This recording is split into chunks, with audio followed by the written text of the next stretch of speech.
নমস্কাৰ, স্বাগতম জনাইছোঁ মোৰ উন্নত ভিডিঅ'লৈ। মই আজি এটা বিষয় লৈ আহিছোঁ, কিয়নো শিৱসাগৰত যে আজমল ডাঙৰীয়াই সহায় কৰিছিল, যি 500 টকা বা 1000 টকা দিয়াৰ নামত তেওঁ নিজৰ ভৰিত সেৱা কৰিব দিছিল, সেইটো কথা সঁচাকৈ সঁচা নে নে কথাৰ মিছা তাৰ প্ৰমাণ এটা দিয়াৰ কাৰণে, কিয়নো এজন ইউটিউবাৰে গৈ তাত নিজে তেওঁলোকৰ পৰা কথা বতৰাখিনি লৈছে।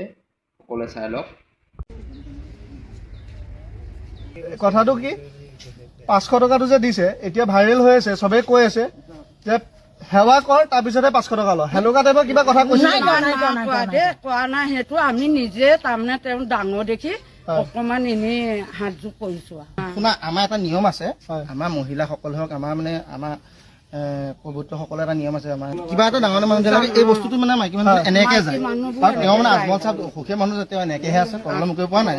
কিন্তু তেওঁ যদি খাৰা হৈ থকা নাই, মাইকী মানুহে সেৱা পইচা লৈ এনেকে গুচি যায়, খাৰা হৈ থকা নাই, থিয় হৈ থকা নাই। কিন্তু তেওঁ বহি আছে নাই, ওপৰতে কথাটো কাৰণে ওপৰতে মুখ কৰিব পৰা নাই, তেওঁ অসুবিধা হৈছে মানে আমাৰ মাইকী মানুহখিনিও অসুবিধা হৈছে, সেইকাৰণে পইচাটো এনেকে লওঁতে চাপৰি গৈছে। চাপৰি চাপৰি গৈছে বুলি মানুহবোৰ বহুত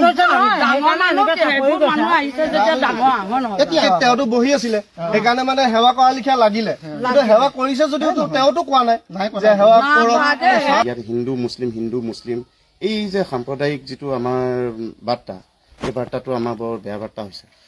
আজমল চাহাবে যি 500 টকা দিছিলে, আমাৰ মহিলাসকলৰ এটা আমাৰ ইয়াৰ মহিলাসকলৰ, মই বেলেগে ক'বলৈ নাযাওঁ, আমাৰ গাঁৱৰ মহিলাসকলে জ্যেষ্ঠজনক দেখিলে উৰণিখন মূৰলৈ অকণমান চাপৰি চাপৰি অভ্যাস এটা আছে।